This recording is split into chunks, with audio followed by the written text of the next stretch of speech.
Si Jinbi ay isang mahinang talunan sa isang mundong puno ng mga insektong kumakain ng tao. Gayunpaman, nagbago ito nang sumali siya sa isang organisasyon ng pangangaso ng insekto, na nagsasanay sa kanya bilang pinakabihasa na samurai na pumapaslang ng mga halimaw para sa sport. Nagsimula ang lahat sa sinaunang Japan, nang biglang nagpasya ang mga sobrang timbang na insekto na gamitin ang mga tao bilang kanilang kumpletong pagkain. Ito ay humantong sa isang malawakang pag-atake, kung saan ang mga tao ay palaging nasa panganib na kainin or tapusin, ngunit walang nakakaalam kung bakit ito nangyari. Pagkalipas ng 100 taon, si Jinbi ay naglalakbay kasama ang kanyang ama, na siyang pinakadakilang samurai ng kanyang panahon, sa isang misyon ng escort upang protektahan ang isang maharlika. Sa kasamaang palad, isang insekto ang umatake sa kanilang convoy. Kaya, natarante si Jinbi, at ito ang naging dahilan upang madumihan ng maharlika ang kanyang sarili. Kahit na nagawa ng kanyang ama na talunin ang insekto, napilitan siyang tusukan ang kanyang sarili sa binti upang pagbayaran ang kawalan ng kakayahan ng kanyang anak. Ngunit ang karanasang ito ang naging pinakamasamang bangungot ni Jinbi. Lumipas ang ilang taon, tumungo si Jinbi sa ibang bayan upang sumali sa isang organisasyon ng pagpuksa ng insekto na tinatawag na tanggapan ng mahistrado ng insekto at tumulong sa paglaban sa mga insekto. Pagdating niya sa bayan, naligaw siya ng landas. Kaya, dumating ang isang babaeng nagngangalang Uharo at inalok siya ng pagkain sa isang restoran. Nagpasalamat si Jinbi sa tulong at agad na nagsimulang kumain ng merienda, ngunit natigilan siya nang mapansin niyang mas mahusay na tumatalbog ang mga asset ni Uharo kaysa sa laro na iyong nilalaro. Bigla na lang, may narinig si Jinbi na sumisigaw para sa kanyang buhay. Kaya, sinundan niya ang tunog, para lamang makita ang isang gagamba na tumapos ng buhay ng isang sibilyan. Naalala niya ang gagamba na umatake sa kanya noong bata pa siya, kaya nagpasya siyang maging bayani at pigilan ito. Gayunpaman, sa kabila ng lahat ng kanyang ibinato sa gagamba, nabigo siyang tumama kahit isang tama. Kaya, inihampas siya ng gagamba sa lupa, itinapat ang gitnang daliri, at ibinaba. Nakabawi si Jinbi at sinubukang habulin ang gagamba, ngunit dumating ang pinuno ng mga mahistrado ng insekto, si Kotori, at sinabing aalisin na niya ito mula roon. Pagkatapos niyang magpakilala, isiniwalat ni Jinbi na narito siya sa bayan kapalit ng kanyang ama, na ipinatawag upang sumali sa grupo ng mga mahistrado ng insekto dahil nawalan ng binti ang kanyang matandang lalaki dahil dito. Matapos marinig ang kwentong ito, iginiit ni Kotori na hindi pa angkop si Jinbi para sa trabaho, ngunit iginiit pa rin ni Jinbi na siya nga iyon.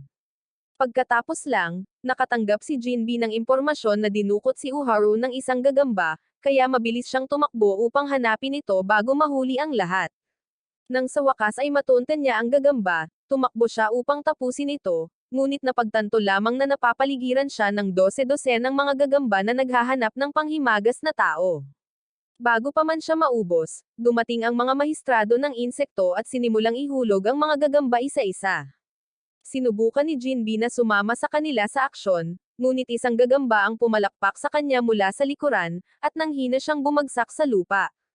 Nang makita ito, napaiyak si Uharo, at nang marinig siya ni Jinbi, naalala niya ang turo ng kanyang ama na ang isang tunay na samurai ay hindi dapat matakot upang hindi rin matakot ang mga nasa likuran niya. Dahil dito, nakabawi si Jinbi at inatake ang isang gagambang humahabol kay Uharo dahil ayaw niyang magbahagi.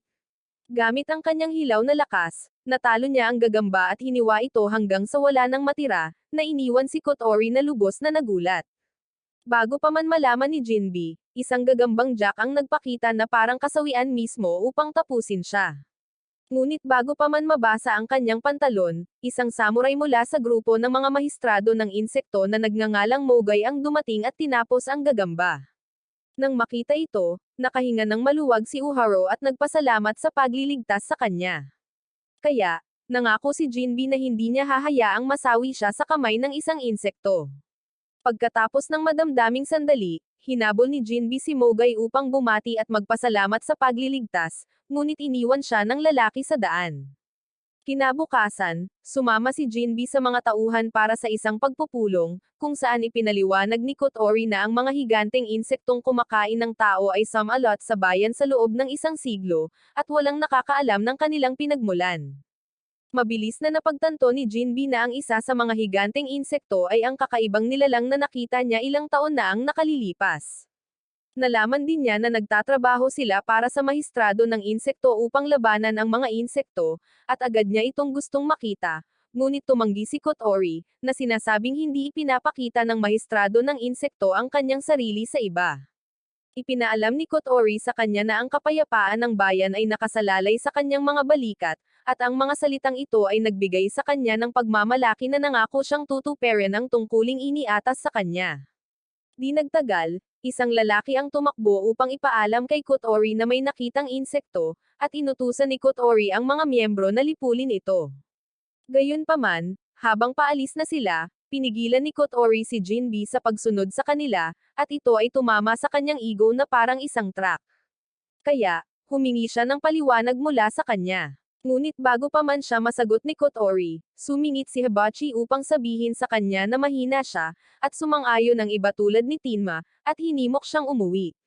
Dagdag pa ni Kotori na walang bagong dating ang tumagal ng higit sa 10 araw, kaya hindi ito ang pinakamahusay na internship, at inutusan niya si Jinbi na huwag bunutin ang kanyang talem sa loob ng 1 buwan dahil hindi nila kayang sayangin ang oras sa kanya. Kahit nagalit siya, pumayag siya at sinundan si Hibachi na parang isang determinadong nawawalang tuta upang hanapin ang insekto. Habang nasa daan, nalaman ni Jinbi na umalis si Hibachi ng bahay para sumali sa opisina ng mahistrado ng insekto dahil gusto niyang ipagpatuloy ang pamana ng kanyang lolo sa paggawa ng mga pampasabog, kahit natutol ang kanyang lolo. At sa kanyang unang gawain, muntik na siyang atakihin, ngunit iniligtas siya ni Mogay, at mula noon ay minahal na niya ito, at nagsusumikap na makuha ang pagtanggap nito. Nasasabik si Jinbi tungkol dito dahil pakiramdam niya ay pareho sila ng layunin, at pareho silang nagsimulang mahumaling kay Mogay. Biglang nakabawi si Hibachi at sinuntok si Jinbi sa mukha dahil hindi siya makapaniwala na ikinukwento niya rito ang tungkol sa kanyang pinakamamahal na si Mogay. Isang sigaw mula sa 2 tao ang pumutol sa kanila, at agad nilang nakita ang isang demonyong tutubi. Nakilala ni Hibachi ito bilang ang insektong nakaharap niya noong una niyang gawain, at sinabihan niya si Jinbi na ihatid ang mga tao palabas ng teritoryo habang haharapin niya ito ng mag-isa para sa isang rematch. Dahil determinado, sinimulan niyang hajisan ito ng mga pampasabog, ngunit naiwasan ng tutubi ang bawat atake at ibinagsak siya diretso sa batis. Kaya, nang sinubukan niyang gumawa ng mga pampasabog, hindi ito nasunog dahil basang-basa ang mga ito. Nagbibigay ito ng kalamangan sa tutubi, at galit na lumapit ito sa kanya habang hinihintay niya ang hindi maiiwasan, ngunit may isang taong nag-abala sa tutubi. Noong una, inakala niyang si Mobay na naman ang Nagel iligtas sa kanya, ngunit nakita niya na si Jinbi ang nagtanong kung ayos lang siya. Ipinaalam ni Jinbi sa kanya na sinamahan niya palabas ang mga tao at tumakbo upang hanapin ang tutubi. Sinundan niya si Hibachi dahil gusto niyang lipulin mismo ang tutubi at sinabihan si Jinbi na manatili, ngunit mariin siyang tumanggi, na ikinagulat ni Hibachi. Pagkatapos ay kinausap siya ni Jinbi ng may katuturan sa pamamagitan ng pagpapaalala sa kanya na ang trabaho ay pagtutulungan. Kaya, kahit na siya ang huling taong nais niyang hingan ng payo, pumayag siya, at sabay nilang hinarap ang tutubi. Gamit ang iba't ibang pamamaraan, natalo nila ang tutubi sa pamamagitan ng paghiwa-hiwa nito. Kinabukasan, nagising si Jinbi at pinili ang karahasan laban sa isang bato dahil naniniwala siyang, upang matagumpay na labanan ang isang insekto, dapat niyang kayanin ang pagputol ng bato. At habang nangyayari ito, nilapitan siya ni Koikawa na may hawak na inumin, ngunit agad itong tumama sa bato, na agad na nagdulot ng pagdurugo ng ilong niya. Dahil sa pagkadismaya, galit niyang hiniwa ang bato. Humanga sa malinis na pamamaraan ng espada ni Koikawa, nagmakaawa si Jinbi na sanayin siya, at upang ipakita ang kanyang kaseryosohan, sinundan siya ni Jinbi sa isang pagpapatrolya ng insekto ng araw na iyon hanggang sa gabi. Sa daan, napansin niya ang ilang mga lalaking kainahinala ang itsura at tinanong si Koikawa tungkol sa kanila. Pagkatapos ay nalaman niya na iniimbestigahan ng mga lalaki ang mga pagnanakaw kung saan malinis na pinutol ng salarin ang mga pader. Pagkatapos ng pagpapatrolya sa araw na iyon, iniwan ni Koikawa si Jinbi upang gawin ang gusto niya. Kaya, pumunta si Jinbi sa restoran ni Uharu upang kumain na parang isang lalaking dumaan sa maraming pagsubok, ngunit naantala siya ng mga ingay na nagsasabing may pagnanakaw na nagaganap. Agad siyang tumakbo para tingnan ito, at laking gulat niya nang makita si Koikawa na nakatayo roon dala ang espadang ginamit para tapusin ang may-ari ng bahay. Di nagtagal, dinala si Koikawa sa bilangguan, at nagmakaawa si Jinbi para sa kanyang paglaya, ngunit tumanggi sila. Kaya, nagpasya siyang kumilos at palihim na pumasok sa selda ni Koikawa upang palayain siya sa pamamagitan ng paghiwa sa kanyang selda gamit ang isang espada dahil naniniwala siyang inosente si Koikawa. Ngunit tumanggi ang kanyang espada na makipagtulungan dahil ang kanyang mga kasanayan ay nasa ilalim pa rin ng pag-unlad. Kaya, kinuha ni Koikawa ang espada mula sa kanya at pinutol ang selda ng malinis. Pagkatapos ay tumakbo silang dalawa palabas ng bilangguan upang maiwasan ang pagkahuli. At habang nasa daan, sinabi ni Jinbi kay Koikawa na kailangan nilang hanapin ang tunay na magnanakaw upang patunayan ang kanyang kawalang kasalanan. Sa pag-aakalang nakatakas na sila, nagpasya silang magpahinga, at ginamit ni Jinbi ang pagkakataon upang tanungin si Koikawa kung saan niya natutunan ang kanyang pag-eespada. Nagsinungaling si Koikawa na hindi niya alam, at bago pa siya makapagpatuloy, pinigilan sila ng mga gwardya ng bilangguan. Sinubukan ni Jinbi na makipagkatuwiranan sa kanila, ngunit hindi pumunta ang mga lalaking ito dito para makinig. Dumating sila para sa karahasan. Inatake ng isa sa kanila si Koikawa, ngunit madali siyang nakaiwas. Bago pa man makapagpatuloy ang lalaki, biglang umatake sa kanya ang isang may talim na mantis, na ikinagulat ni na Jinbi at Koikawa. Sinundan siya ni Jinbi ng pag-atake, ngunit nabali ang kanyang espada sa pagtama, na napilitan si Koikawa na humarap at humawak sa laban habang pinapante si Jinbi upang samahan ang iba pa sa ligtas na lugar. Habang nagsisimula na silang maglaban, may biglang sumaksak kay Koikawa mula sa likuran, na ikinagulat niya, at ito pala ang grupong pumaslang sa kanyang ina noong bata pa siya. Sa galit, sinugod niya sila, ngunit biglang hamarang si Jinbi upang pigilan ang labanan. Sakto lang, sinubukan silang atakihin ng insekto, at gumana ang reflexes ni Koikawa, at hinarap niya ito. Habang naglalaban, sinabihan ni Jinbi ang grupo na bantayan kung paano niya pinoprotektahan ang mga tao sa bayan bago sumama sa kanya upang atakihin ang insekto. Magkasama nilang hiniwa ang insekto at natuklasan ang mga barya sa loob nito, na nagpapakita na ito ang tunay na salarin sa likod ng mga pagnanakaw. Nalaman din ni Jinbi kung bakit naroon si Koikawa sa pinangyarihan ng krimen. Tila takot si Koikawa sa mga aso at habang lasing, nagkamali siyang natapakan ang buntot ng aso, na ikinagalit ng aso. Kaya, habang sinusubukang tumakas, nagkamali siyang nahawakan ang espada ng sawi, na humantong sa pag-iisip ng iba na siya ang may sala.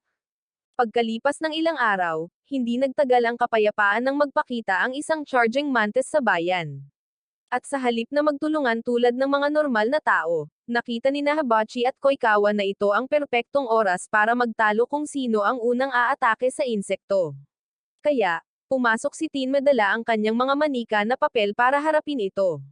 Sumali rin si Jinbi sa laban at hinampas ang nilalang gamit ang kanyang espada, na nagbigay ng huling atake. Pagkatapos, ipinagdiwang ng mga tao sa bayan si Tinma para sa isang mahusay na trabaho, na naging dahilan upang siya ay mamula. Kalaunan ng gabi, nagre-relax si Tinma gamit ang kanyang mga manika na papel at pinatugtog muli ang sandali ng kanyang bayaninang, mula sa kung saan, nagpakita ang isang bulate, at agad na nawala sa buong katinoan ang lalaki. Sumigaw siya na parang nakita niya ang kanyang pinakamasamang bangungot sa panaginip, kaya't inalerto ang buong pangkat sa loob ng ilang segundo. Gaya ng dati, si Jinbi ang unang nakarating sa kanyang apartment para tingnan kung ano ang nangyayari, ngunit nagsinungaling si Tinma tungkol dito. Hindi ito pinaniwalaan ni Jinbi at nagsimulang maghanap sa loob ng kanyang silid para sa kung ano ang maaaring ikinagulat niya, hanggang sa wakas ay nalaman niyang isang ordinaryong bulate lamang ang nagpasigaw sa kanya.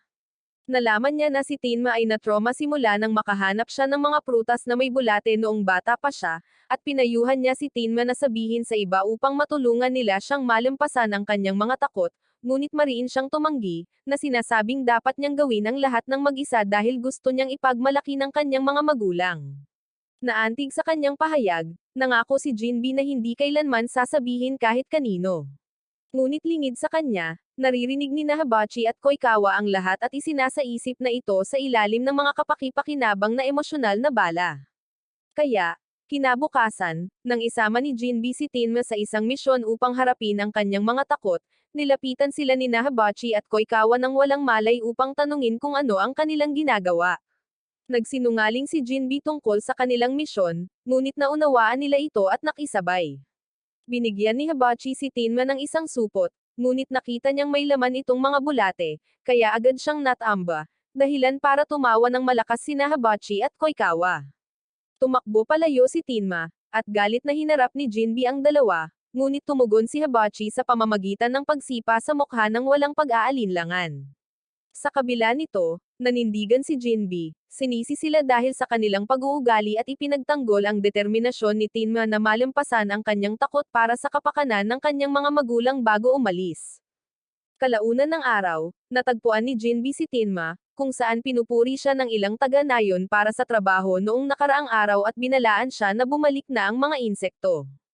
Di nagtagal, sumama sila sa dalawa pa, at magkasama nilang hinintay ang pagpapakita ng insekto, ngunit natarante si Tenma nang malaman niyang ito ay isang alupihan na may libong paa. Pinayuhan siya ng iba na manatili habang nilalabanan nila ito. Ngunit determinado si Tenma na malampasan ang kanyang mga takot. Kaya, habang nilalabanan ng iba ang insekto, tinawag niya ang kanyang mga manika na papel upang sumama sa kanila sa aksyon. Pagkatapos ay nagsimulang maghukay ang insekto sa ilalim ng lupa, dahilan upang mag-isip ang iba ng paraan upang matunten ito. Nagboluntaryo si Tenma na hampasin ang kanyang tiyan gamit ang kanyang manika na papel, at hinayaan nila siyang magpatuloy. Buong determinasyon niyang ipinatawag ang kanyang mga manika na papel upang hampasin ang insekto sa tiyan gamit ang buong lakas niya, sa gayon ay lumikha ng pagkakataon para sa iba na hiwain ang insekto. At pagkatapos ng laban, pinuri nila si Tenma para sa isang mahusay na trabaho, at malugod niyang tinanggap ang kanilang pagkilala. Kalaunan ng gabi, ipinatawag ni Kotori si Jinbe upang ipaalam sa kanya na may isang insektong nagpakita sa bahay ng isang ministro, at sasama siya kay Mogay upang lipulin ang insekto, na sinasabing partikular siyang pinili ni Mogay para sa gawain. Ikinagulat ito ni Jinbe dahil hindi niya inaasahan na siya ang unang pipiliin ng sinuman. Kaya, kinabukasan, tumakbo siya papunta sa restoran ni Uharo upang ibahagi ang magandang balita, ngunit bigla siyang nadapa at natamba sa mga aset ni Uharo, dahilan para mapasigaw si Uharo. Mabilis na humingi ng tawad si Jinbe, ngunit iba ang iniisip ng mga lalaki sa restoran at binugbog siya hanggang sa maging pulpol. Matapos makaligtas sa hindi kinakailangang pambubugbog, sinabi niya kay Uharo ang balita at kung paano ang misyong ito ang perpektong pagkakataon upang maging malakas tulad niya, dahilan upang batiin siya ni Uharo. Sa bahay ng ministro, sinamahan sina Jinbe at Mogay sa pinangyarihan ng krimen, at tila gustong gawing pugad ng insekto ang mansyon. Mabilis na naisip ni Mogay na ang insekto ay isang higanteng pulgas, at tumakbo siya upang hanapin ito, habang sinusundan siya ni Jinbe mula sa likuran. Pagdating doon, pareho nilang natagpuan ang insekto na kumakain ng isang tao, at dahil sa labis na kumpiyansa gaya ng dati, si Jinbe ang unang humarap upang harapin ito, para lamang malaman na ang insekto ay matapang. Gayunpaman, hindi hinayaan ni Jinbe na maabutan siya nito, at patuloy niya itong nilalabanan hanggang sa tuluyan niya itong tinapos, at mabilis niyang tinanong si Mogay kung nakita niya itong kumikilos. Bago pa siya makakuha ng sagot, mas marami pang insekto ang lumabas mula sa kanyang pinagtataguan, na lubos siyang nabigla. Ngunit pumasok si Mogay at pinaalis sila ng walang kahirap-hirap, na parang ginagawa lang niya ang mga karaniwang gawain. Gayunpaman, hindi ito natatapos doon, dahil ang pangunahing insekto ay pumasok. Nalaman ni Jinbe na ang larva lamang ang kanilang kinakaharap. At habang papalapit na silang harapin ito ni Mogay, isa sa mga katulong ng ministro ang nagsabi sa kanila na may isa pang nakita sa kusina. Kaya, nagboluntaryo si Jinbe na pumunta habang inaasikaso ito ni Mogay. Pinigilan siya ni Mogay noong una dahil sa palagay niya ay hindi siya sapat na malakas. At talagang naantig si Jinbe na nagmamalasakit sa kanya ang nag-iisang Mogay. Pagkatapos ay tiniyak siya ni Jinbe at lumabas upang harapin ito. Sa kusina, Naglunsad si Jinbi ng isang pag-atake sa insekto at sinaktan ito gamit ang isang teknik sa pakikipaglaban na nagpapadala ng isang pagkabigla sa insekto. Ngunit hindi nito napigilan ang insekto habang patuloy niya itong inaatake. At nang subukang atakihin ng insekto ang isang batang nagtatago sa sulok, mabilis itong pinigilan ni Jinbi. Sa galit, sinaktan niya ang insekto, ngunit hindi ito nagtagal nang hampasin siya ng insekto gamit ang isa sa mga galami nito at sinimulang sipsipin ang kanyang dugo, dahilan para mapasigaw ang bata, dahilan para hanapin ni Mogay, na natapos na ang kanyang sariling gawain, si Jinbi. Pagdating doon, nagulat siya nang makita ang kalagayan ni Jinbi. Habang humihingi ng paumanhin si Jinbi sa hindi pagtugon sa kanyang mga inaasahan, lalo siyang nagulat na nakakapagsalita pa rin si Jinbi tungkol sa kanyang pinagdadaanan. Mabilis niyang pinutol ang mga galami ng insekto at gumamit ng isang teknik upang lipulin ang insekto. Pagkatapos ng misyon, bumalik sina Jinbi at Mogay sa opisina, at ginamit ni Jinbi ang pagkakataon upang tanungin kung bakit niya ito pinili para sa gawain. Kahit na iniisip niyang siya ang pinakamahina, na nangangahulugang madali siyang palitan, nagsinungaling siya sa pagsasabing nakalimutan niya, na ikinagulat ni Jinbi bago pa siya magpatuloy sa paghingi ng sagot. Pagkalipas ng 3 gabi, isang lalaking nakamaskara ang palihim na pumasok sa opisina ng mahistrado dahil gusto niyang ma-access ang mga archive ng insekto. Habang sinusuri niya ang kanyang mapa, naantala siya ng pagtatalo ni Hibachi at Jinbi kung sino ang mas nakakakilala kay Mogay. Sinubukan niyang abutin ang mga archive nang hindi inaalerto ang dalawa, ngunit nabigo siya ng husto dahil nabangga niya ang mga ito. Pagkatapos ay kinaladkad siya ng dalawa papunta kay Kotori para sa pagtatanong, kung saan nalaman nila na ang pangalan niya ay Nagatomimaru. Ipinaliwanag niya na kahit alam niya ang lahat tungkol sa mga insekto, wala pa siyang nakitang libro na nagpapaliwanag kung bakit sila dumating sa bayan isang siglo na ang nakalilipas, at desperado siyang malaman ang katotohanan. Siyempre, naantig si Jinbi sa kanyang paliwanag at nagmakaawa pa kay Kotori para sa kanya, ngunit sinabi ni Kotori na bawal ang mga archive. Sinubukan ni Nagatomimaru na ipagtanggol ang kanyang kaso, ngunit sumingit si Hibachi upang tanungin kung bakit nila pinapayagan ang isang weirdo na tulad niya na makapasok sa mga archive ng insekto. Habang ginagawa ito, tinanggal niya ang kanyang maskara upang makita kung sino ang nasa ilalim nito, at nagulat ang babae nang makitang mayroon siyang mukha na magpapatalo sa mga modelo.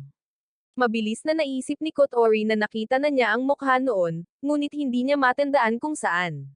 Habang kinukuha ng nanghihimasok ang kanyang maskara mula kay Hibachi at isinuot ito bago inakusahan ito ng panghihimasok sa kanyang privacy, humingi ng paumanhin si Kotori para sa isang pagpupulong at sinabihan si Jinbi na samahan siya pauwi dahil wala naman siyang kasalanan. Tumanggi si Nagatomimaru na umalis noong una, ngunit nagbago ang kanyang isip matapos siyang pahirapan ni Hibachi. Isinama siya ni Jinbi pauwi, ngunit pinigilan niya ito sa pagsunod sa kanya dahil naniniwala siyang masyadong mabait ang kanyang ginagawa at wala siyang tiwala sa mga tao. Habang nagpapatuloy siya sa kanyang paglalakbay ng mag-isa, nakasalubong niya ang isang lalaking inaatake ng lamok sa gabi, ngunit tumanggi siyang maniwala sa kanyang mga mata at napagpasyahan na nananaginip lang siya. Habang malalim pa rin ang iniisip, sinubukan ng insekto na alisin siya sa mundo. Ngunit biglang dumating si Jinbi upang atakihin ito habang pinapanood ni Nagatomimaru ang laban, iniisip pa rin na panaginip lang ito. Habang nagaganap ang laban, tinanong siya ni Jinbi kung paano niya matatalo ang insekto dahil marami na siyang nabasa tungkol sa kanila, dahil ang insekto ay masyadong mahirap talunin ng mag-isa. Nagduda si Nagatomimaru noong una, ngunit kalaunan ay nakapasok siya at gumawa ng plano. Di nagtagal, bumalik siya na may dalang espesyal na usok na maaaring magpabagal sa insekto, at ito ay gumana na parang mahika. Pagkatapos ay ginamit ni Jinbi ang pagkakataon upang lipulin ang insekto, at nagdiwang sila nang dumating ang iba at nagulat nang makitang naayos na ang insekto. Kalaunan, ipinagdiwang nila ang tagumpay sa pamamagitan ng pag-inom sa opisina, at pagkatapos mawalan ng malay ang iba, nangako si Nagatomimaru na palaging pupunta upang ibahagi ang kanyang kaalaman kay Jinbi. Di nagtagal, napagtanto niya na ito ang perpektong pagkakataon upang tingnan ang mga archive, at nagmadali siyang pumunta doon. Sa loob, nilibot niya ang kanyang mga libro na parang isang nerd sa langit hanggang sa aksidente niyang makita ang isang kakaibang mapa. Habang sinusubukan niyang intindihin kung tungkol saan ito, nilapitan siya ni Kotori upang ipaalam na iniimbestigahan nila ito. Isiniwalat din ni Kotori na sa wakas ay nakilala na niya ito bilang prinsipe ng bayan at inalok siya ng kasunduan na ilihim ang mapa kapalit ng hindi pagbubunyag ng kanyang pagkakakilanlan. Gayunpaman, mas nag-alala si Nagatomimaru tungkol sa mapa at nagsimulang magtanong, ngunit ipinaliwanag ni Kotori na ito ay lubos na lihim, kaya pumayag na lang siya sa kasunduan. Pagkalipas ng ilang araw, tuwang-tuwa ang buong grupo dahil sa wakas ay magbubukas na ang isang sikat na ilog para sa tag-araw. Habang papunta sila sa seremonya, biglang pinigilan sila ni Nagatomimaru upang pag-usapan ang pinagmulan ng ilog. Gayunpaman, hindi nila siya pinansin nang sabihin ni Koikawa kay Jinbe na kumuha ng maiinom. Gayunpaman, tulad ng nangyayari taon-taon, kapag tag-araw na, isang higanteng insekto ang laging dumarating upang takutin ang mga tao sa bayan. At ngayong taon, ito ang mandirigmang Haring Uwang. Agad na kumilos sina Tenma, Hibachi, at Koikawa, kung saan ang bawat isa ay nagtatanggol sa mga tao sa bayan mula sa mga pag-atake ng insekto, na naging dahilan upang maghiyawan ang mga tao na parang isang uri ng live wrestling event. Samantala, bumalik si Jinbe na may dalang inumin, ngunit hindi niya sila natagpuan sa kanilang mga apartment. Kaya, habang siya ay naglilibot upang hanapin sila, sila naman, sa kabilang banda, ay inililikas ang mga tao sa isang ligtas na lugar dahil si Mogay lamang ang may responsibilidad na lipulin ang mga naturang insekto kapag umaatake ang mga ito. Matapos ang ilang paggala, nakakita si Jinbe ng isang babae at lumapit dito para tingnan kung ano ang ginagawa nito. Nalaman niyang mahilig pala ito sa mga paputok. At bilang isang mabait na lalaki, inalok niya itong isama roon, ngunit tumanggi ito, dahil hindi raw siya makakalabas. Habang nangyayari ito, patuloy na nilalabanan ni Mogay ang insekto, dahilan para magtaka si Jinbe kung saan nanggagaling ang tunog. Nagulat ang babae na walang ideya si Jinbe sa nangyayari, at mabilis na humingi ng tawad si Jinbe, na sinasabing bago pa lamang siya sa maraming bagay sa bayan. Samantala, si Nagatomimaru, na ngayon ay kasama na ni Kotori, ay nagalit dahil hindi niya makita ng malinaw ang laban. At parang nakikinig sa kanya ang sansinukob, lumipad si Hibachi patungo sa kanila upang ipaalam na tapos na ang paglikas. Nalaman ni Nagatomimaru na malapitan na papanoorin si Hibachi ang laban, kaya tumalon siya para salubungin ito, habang ang ulo ay nauntog sa mga aset nito, dahilan para sumunod din si Kotori sa kanila. Dahil dito, nabigyan na sila ngayon ng mga upuan sa unahan para kay Mogay na talagang nilabag ang salagubang na ito habang sinimulan niyang gamitin ang iba't ibang pamamaraan para salakayin ito. Naghiyawan sa tuwa ang mga taong nanunood ng laban dahil tila nakikita nila itong isang masayang panoorin. Ibinigay ni Mogay ang huling atake sa insekto sa pamamagitan ng paghiwa sa ulo nito, at naghiyawan ang mga tao ng matagumpay.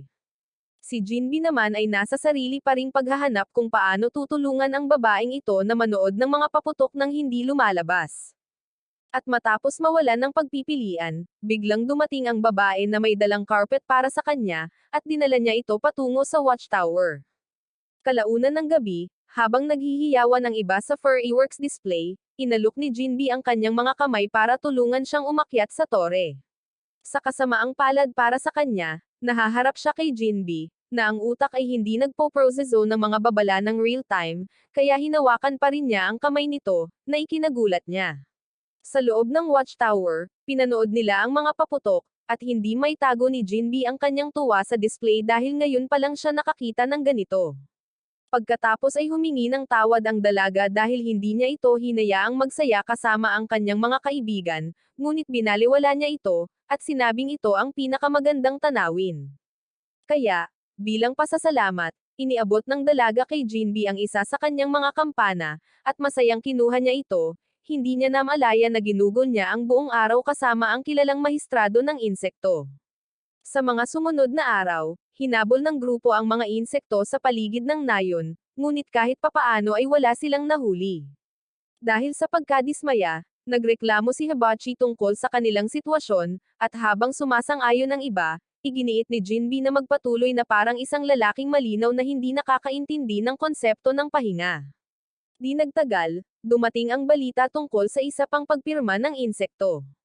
Habang paalis ang grupo, Inutusan ni Kotori si Jinbe na manatili sa likod upang maiwasan ang pagkapagod, at lingid sa kanilang kaalaman, pinanood siya ni Mitsuki, isang miyembro ng isang karibal na grupo na interesado sa pagpuksa sa mahistrado ng insekto, mula sa malayo na may malademonyong ngiti sa kanyang mukha. Kalaunan, nakasalubong ni Jinbe si Mitsuki na nagkukunwaring nasa panganib, at tinulungan niya ito, nang hindi alam na isa itong patibong. Pagkatapos ay ginamit niya ang pagkakataong manatili upang makita ang panig nito sa pamamagitan ng pagsisinungaling na naligaw siya ng landas at pang-aakit dito gamit ang kanyang mga asset. Kaya, agad siyang pumayag na ilibat ito. Sinamahan siya ni Jinbe sa tindahan, at ginamit niya ang pagkakataon upang magtanong tungkol sa mahistrado ng insekto, ngunit nalaman niyang wala itong alam tungkol sa kanya. Ang mas malala pa, iniwan niya ang kanyang usapan sa kalagitnaan nang makita niya si Uharo, na labis na ikinasugat ng kanyang ego. Kaya natural lamang, napagpasyahan niya na ang susunod na lohikal na hakbang ay ang pagdukot kay Uharo. Kinabukasan, nagpatuloy si Jinbe sa pagsali sa kanyang mga kasamahan para sa pagpapatrolya ng insekto, ngunit nakakita siya ng maraming tao at nalaman niyang dinukot si Uharo. Habang sinusubukan pa ring ay proseso kung paano ito nangyari, biglang lumapit si Mitsuki sa kanya upang akitin siya, at nakita niyang suot nito ang damit ni Uharo mula noong nakaraang araw. Pinuri niya ang damit noong una dahil medyo mabagal siya, at hayagang inamin ni Mitsuki ang pag-atake bago niya ito tuluyang naunawaan. Pagkatapos ay binigyan niya ito ng lugar kung saan siya magkikita bago tumakas sakay ng isang higanteng insekto. Ngunit pagdating sa lugar, natagpuan niya ang lugar na walang laman noong una hanggang sa magpakita si Mitsuki. Pagkatapos ay ginamit niya ang pagkakataon upang tanungin ang mahistrado ng insekto kapalit ni Uharo, ngunit nagpasya si Jinbe na ito ang perpektong oras upang bigyan siya ng isang moral na lektura. Dahil sa inis, pinatigil niya ito upang kumpirmahin na wala talaga siyang alam na kapaki-pakinabang. Nangako si Jinbe na kukunin si Kotori para sa kanya, ngunit habang tumatakbo ito palabas, pinigilan siya nito sa paggawa nito at sa halip ay nakulong siya sa kanyang pinagtatagwan.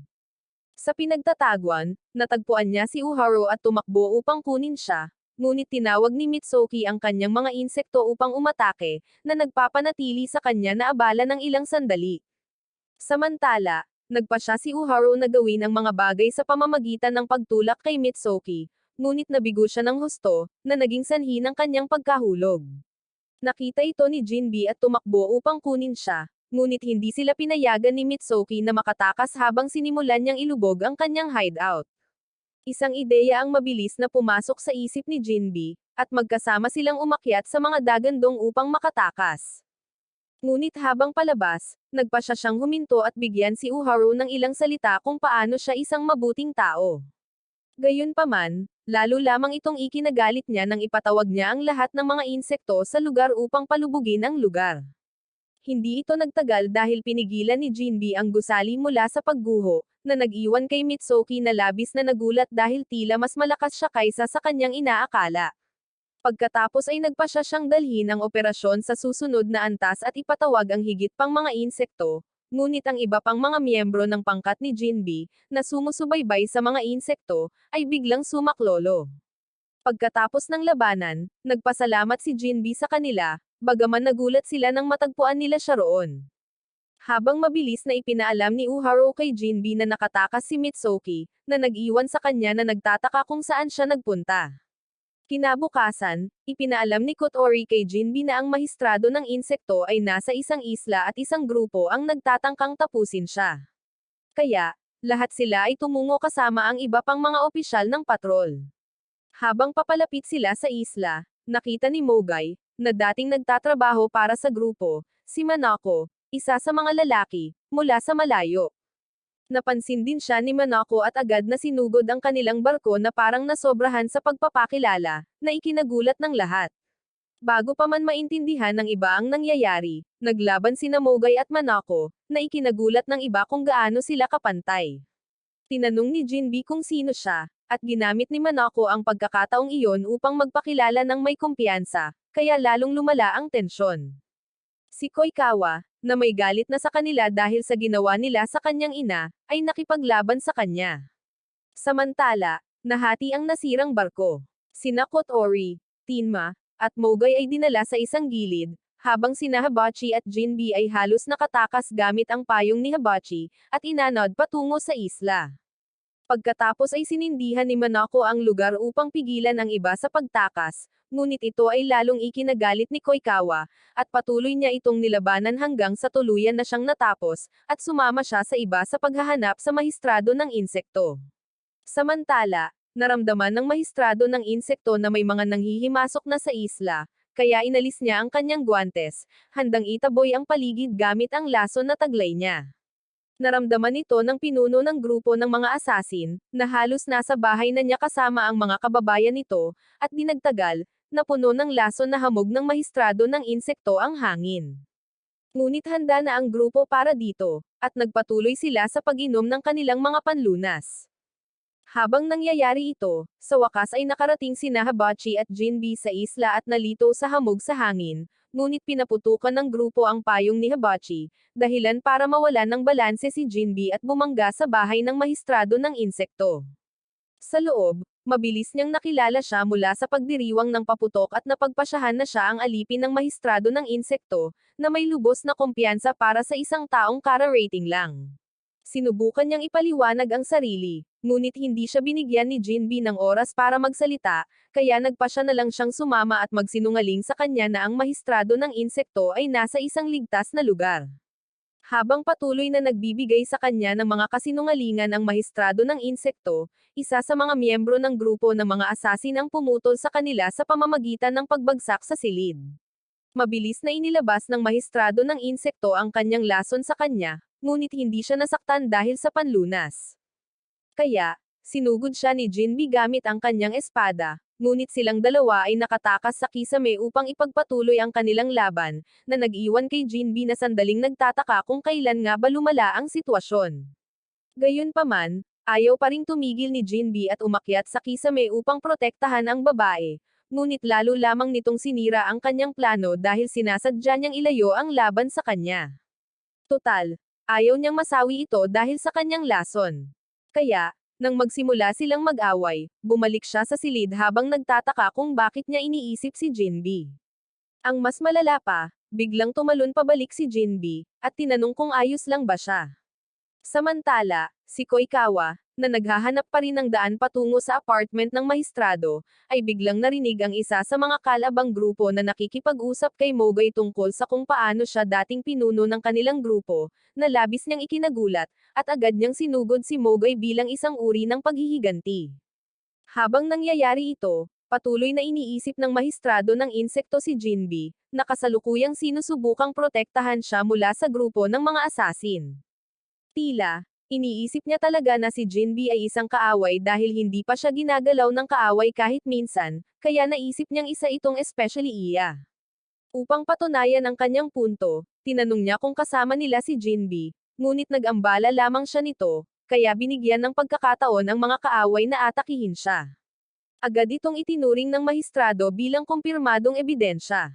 Sa kasamaang palad, ito ang uri ng ebidensya na dumarating pagkatapos magsimula ang pinsala, dahil ang mga kaaway ngayon ay may kalamangan na, kahit na naiwasan niya ang lahat ng kanilang mga pag-atake.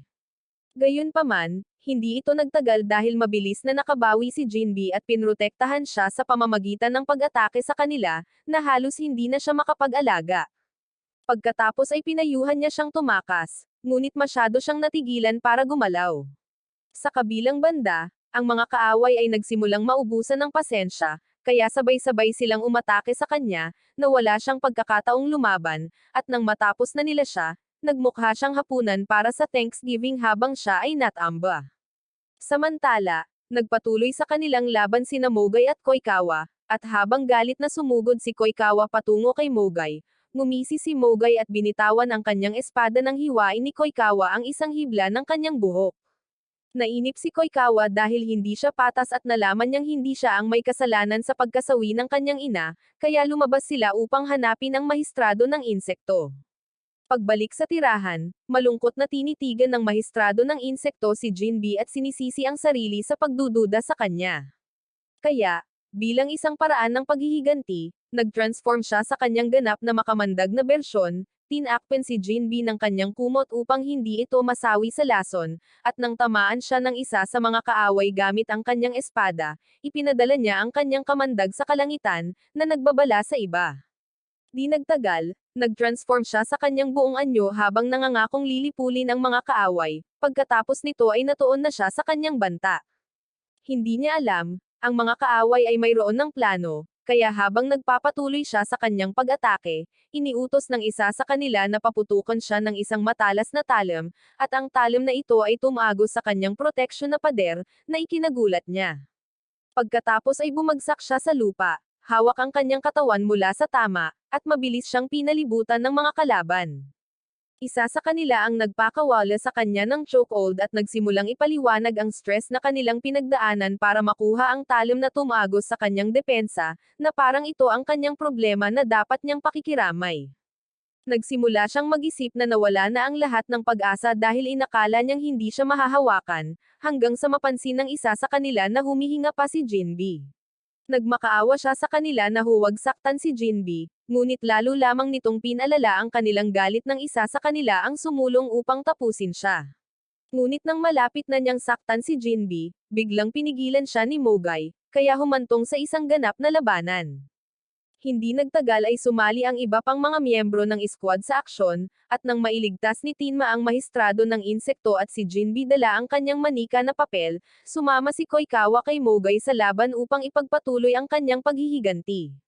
Ang iba ay patuloy na tumakas kasama nila, ngunit kalaunan ay natagpuan sila ng isa sa mga kalaban at inihagis ang kanyang martilyo sa lindol, na naging dahilan upang muli silang maghiwalay. Sinunggaban ng mahistrado ng insekto si Jinbi sa pag-asang mailigtas siya, ngunit habang patuloy niya itong kinakaladkad gamit ang kaunting lakas na mayroon siya, biglang nagbago si Jinbi at naging ibang nilalang. Habang patuloy na kinakaladkad ng isang mahistrado ng insekto si Jinbi, biglang inatake sila ng isa sa mga kalaban, dahilan para matamba sila. Pagkatapos ay nagmarcha ang lalaki patungo sa kanila dala ang isang sibat habang iniisip ng mahistrado kung ito na ba ang huling araw niya sa mundo, at nagsimula siyang makaramdam ng sama ng loob dahil hindi pa siya humihingi ng tawad kay Jinbi dahil sa hindi niya paniniwala sa kanya.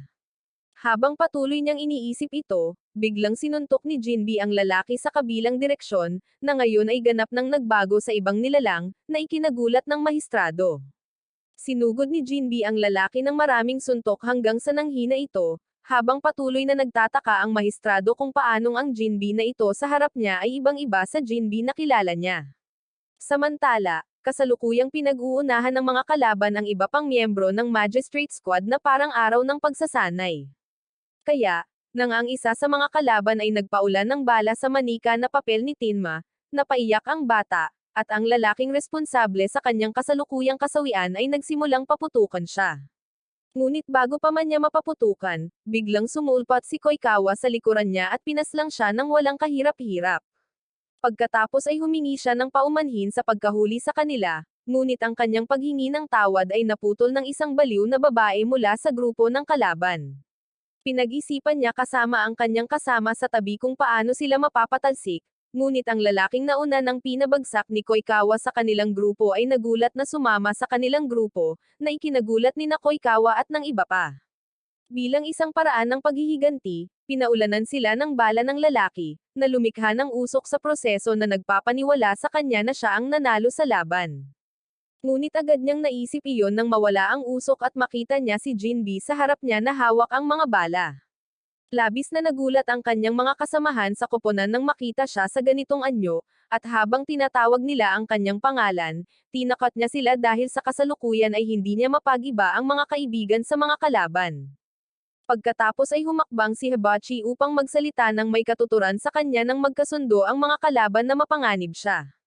Gayunpaman, si Jinbi ay nasa alapaap at kumikilos lamang batay sa kanyang likas na ugali, kaya sumugod siya patungo sa mga kalaban.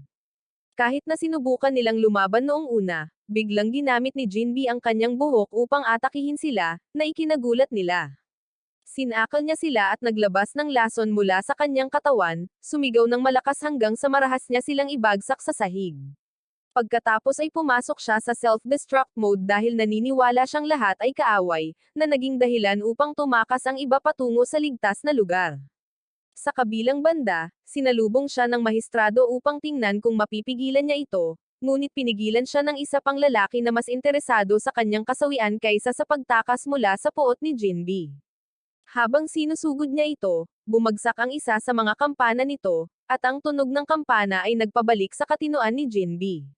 Mabilis siyang tumalon upang iligtas ang mahistrado, pagkatapos nito ay bumalik siya sa kanyang normal na sarili at tiningnan ang isang gulat na mahistrado bago tuluyang nakatulog ng mahimbing. Pagkatapos ay natagpuan ng mahistrado ang isang hibla ng buhok nito sa kanyang bibig at nagtaka kung may kinalaman ito sa kanyang pagbabago, ngunit ang proseso ng pag-iisip nito ay naantala ng iba pang mga kasamahan na lumapit sa kanila at nagulat nang makita itong natutulog sa kanyang kandanggan. Pagkatapos ay nagpa siya si Kotori na obserbahan pa si Jinbi pagbalik nila sa bayan, ngunit sa ngayon, ipinahayag niya na ipagdiriwang nila ang kanilang tagumpay. Habang pabalik ang grupo sa kanilang bayan, labis silang nagulat nang makitang puno ito ng mga higanteng insekto, at inutusan ni Kotori na maghanda silang lahat para sa pakikipaglaban pagdating nila. Ilang sandali matapos silang lumapag, iniligtas ni Jinbi si Uharu mula sa isa sa mga insekto at hinawakan ito mula sa pagkahulog, pagkatapos ay tinanong niya kung ayos lang ito. Ngunit tuwang-tuwa ang babae nang makita siya at niyakap siya ng mahigpit, habang ang kanyang mga aset ay dumampi sa kanyang katawan, na samalo sa kanya at sa iba pang dumating na wala sa oras. Isang pagsabog ang agad na nagpahinto sa kanila, at pumunta sila upang tingnan ito ngunit nakakita sila ng isang bundok ng mga sawi na insekto. Pagkatapos ay narinig ni Jinbi ang isa sa mga tao na nag-uusap tungkol sa kung paano iisang tao lamang ang may pananagutan sa kanilang pagkasawi, at ito ang pumukaw sa kanyang interes. Pagkatapos ay lumapit sa kanila ang lalaki ng oras, at labis siyang nagulat nang makitang ang kanyang ama iyon. Agad siyang tumakbo upang salubungin ito, ngunit ang kanyang matandang lalaki ay hinampas lamang ang kanyang tiyan, na ipinaalam sa kanya na iniwan niya ang kanyang sarili na nakalantad. Tila, bawat sandali ay isang lektura para sa kanya, ngunit ang iba na hindi nakakaintindi sa kanilang dinamiko ay nakatitig sa kanila ng may pagtataka, iniisip kung sila ba ay nagkakasundo or kung ito ay isang pisikal na kaso lamang ng pananakit. Kalaunan ng gabi, nagdao si Kotori ng isang salo-salo upang ipagdiwang ang kanilang tagumpay sa isla, at habang nagaganap ang salo-salo, ang mga tao roon ay nagsimulang umawit ng mga papuri para sa ama ni Jinbi at nag-alok pa na turuan sila kung paano lumaban tulad niya. Nakarating sa mesa ni Jinbi ang balita tungkol dito, at hinikayat siya ng kanyang mga kasamahan sa koponan na kausapin ang kanyang ama. Ipinaliwanag niya na sinasabi nila ang lahat ng gusto nila sa isa't isa gamit ang kanilang mga espada, at ito ay kitang-kita sa kasalukuyang namamagang mukha ni Jinbi. Ang usapan ay agad na lumipat sa nangyari sa isla, at ipinaalam sa kanila ni Jinbi na wala siyang maalala sa nangyari. Nang tanungin niya sila, tumanggi silang sumagot dahil binalaan sila ni Kotori na huwag magsalita hanggat hindi niya natatapos ang pagsisiyasat sa background ni Jinbi. Ilang oras pagkatapos ng hapunan, palihim na lumabas ang mahistrado upang hanapin si Jinbi. Ngunit habang papalapit siya sa kanya, biglang naunahan siya ni Uharu, kaya nagtago siya. Pagkatapos ay nakinig siya sa kanilang usapan, at nalaman na si Jinbi ay pupunta para sa pagsasanay kasama ang kanyang ama kinabukasan dahil gusto nitong maging matatag para sa mahistrado sa bayan. Kinabukasan, si Jinbi ay tumungo kasama ang kanyang ama sa bundok, at pagdating doon, nalaman niyang pag-aaralan niya ang sikretong pamamaraan ng kanyang ama, at ito ay nagpabaliw sa kanya na parang nakakuha lang siya ng libreng akses sa walang limitasyong supply ng candy. Pagkatapos ay hiniwa ng kanyang ama ang lupa gamit lamang ang kanyang espada, at pagkatapos niya, isang bulkan ang sumabog, na lubos na ikinagulat ni Jinbi. Gayunpaman, ang kanyang pagkagulat ay agad na napalitan ng takot nang ibigay sa kanya ng kanyang ama ang kanyang unang gawain, at kinailangan niyang gamitin ang parehong pamamaraan upang ihinto ang bulkan sa loob ng 3 araw. Ngunit mabilis siyang nakabawi at nagpasalamat sa kanyang ama para sa pagkakataon at nagsimulang magtrabaho, ngunit nagsimula lamang siyang mabaigo ng malubha matapos subukan ng maraming beses hanggang sa siya ay nakatulog sa 2 araw. Nagising siya sa 3 araw na sinusunog ng lava ang kanyang mga damit, at nagulat siya nang makitang lumaki ang lava. Determinado siyang pigilan ito, gumawa siya ng daanan sa loob ng lava at sinubukan ang teknik ng kanyang ama, at sa huli ay nakuha niya ito sa pagkakataong ito. Si Usono ay isang reporter sa pahayagan na kilala sa paghahatid ng mga dekalidad na maiinit na balita, at nitong mga nakaraang araw, hinahanap niya ang mga mahistrado ng insekto, lalo na si Jinbi. Ngunit dahil nagsanay na ito, nagpa siya siyang kunin ang kanyang balita sa ibang lugar, at para magawa iyon, pumunta siya sa paliguan malapit sa opisina ng mahistrado ng insekto. Habang naliligo siya at pilyong hinahanap kung sino ang unang mahuhulog sa kanyang patibong, nakita niya si Uharu at agad na nahuli. Gayunpaman, sa halip na ituloy ang kanyang interview, mas nag-focus siya sa kanyang mga asset, kaya kinailangan siyang tawagin ni Uharu para umorder. Mabilis siyang nakabawi ng kahinahunan, nagpakilala, at nagtanong tungkol kay Jinbi.